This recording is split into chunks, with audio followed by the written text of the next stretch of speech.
Israel may be now launching a limited operation into Lebanon. Are you aware of that? We should have a ceasefire now.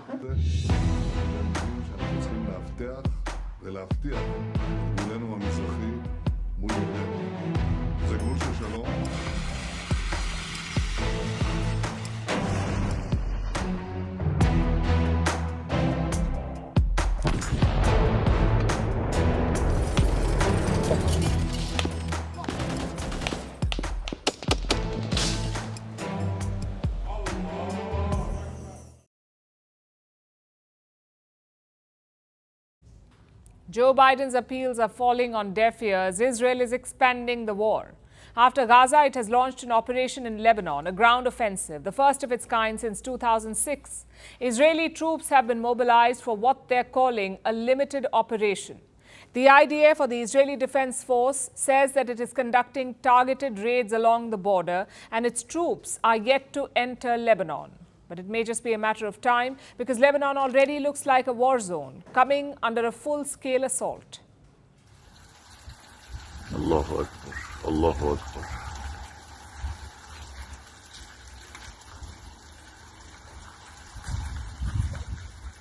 بنت الصراط بس.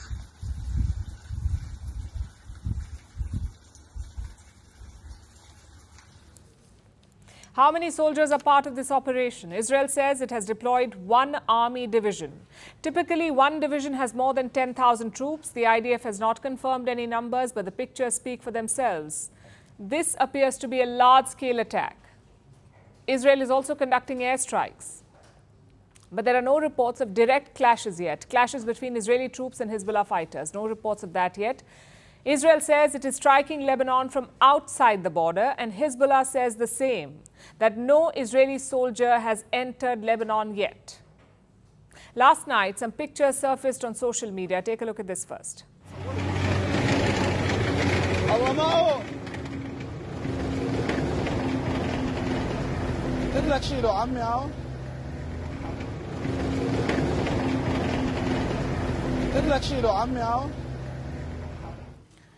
Now, we haven't been able to verify this, but these are Lebanese troops. Apparently, they were deployed near the southern border. Early reports claimed that Lebanon had pulled these soldiers back or that they left their posts.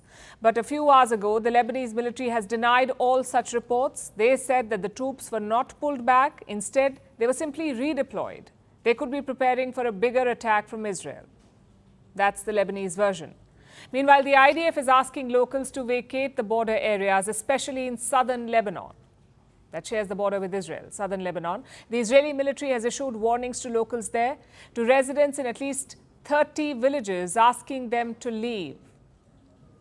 Save your lives. That was the message from the Israeli military spokesperson. He posted it in Arabic on social media. Save your lives. More than 1 million people have already been displaced in Lebanon.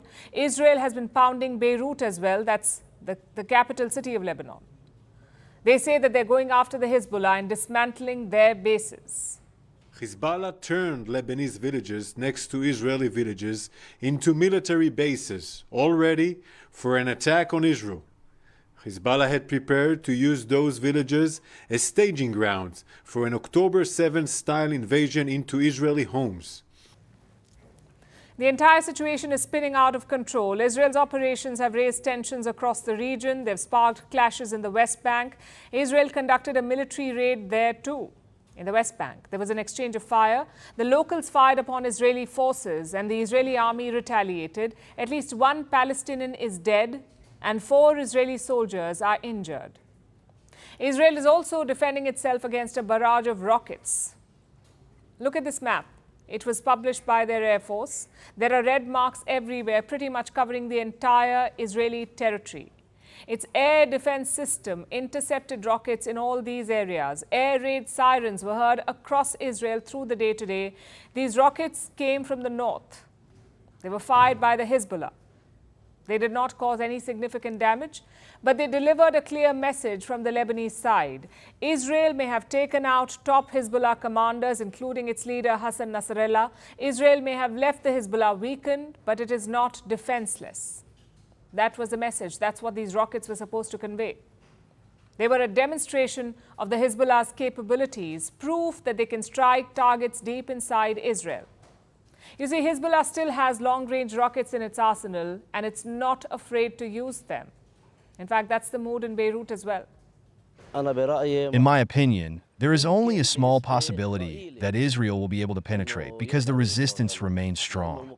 And if Sayed Hassan Nasrallah is gone, there are thousands of alternatives to Hassan Nasrallah. The Zionist entity is doomed to collapse, and the martyr Hassan Nasrallah, God rest his soul, said something beautiful. He said hello and welcome because Israel will not finish what they started. The Hezbollah is getting support from Yemen as well, from the Houthi rebels in Yemen. They launched drones towards Israel today. The Houthis targeted 2 Israeli cities, Tel Aviv and Eilat. The Houthis say that they were aiming for Israeli military posts. The drone forces of the Yemeni armed forces targeted a military target belonging to the Israeli enemy in the occupied Jaffa area, using a Jaffa-type drone. It also targeted military targets in the al-Rashrash, Eilat area with 4 Samad, 4-type drones. By the grace of God Almighty, both operations successfully achieved their objectives. The Houthis claim that their mission was successful, but Israel has countered the claim. The IDF says that it intercepted Houthi drones. Irrespective, Netanyahu knows that enemy attacks are far from over. If Israel keeps striking Lebanon, Iran and its proxies will hit back. But will they be able to cause any damage?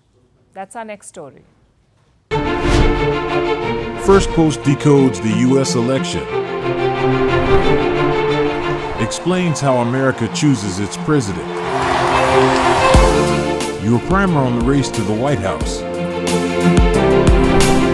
Everything you need to know about how America votes and its global implications. U.S. Election Explained. Every Monday and Thursday only on Firstpost.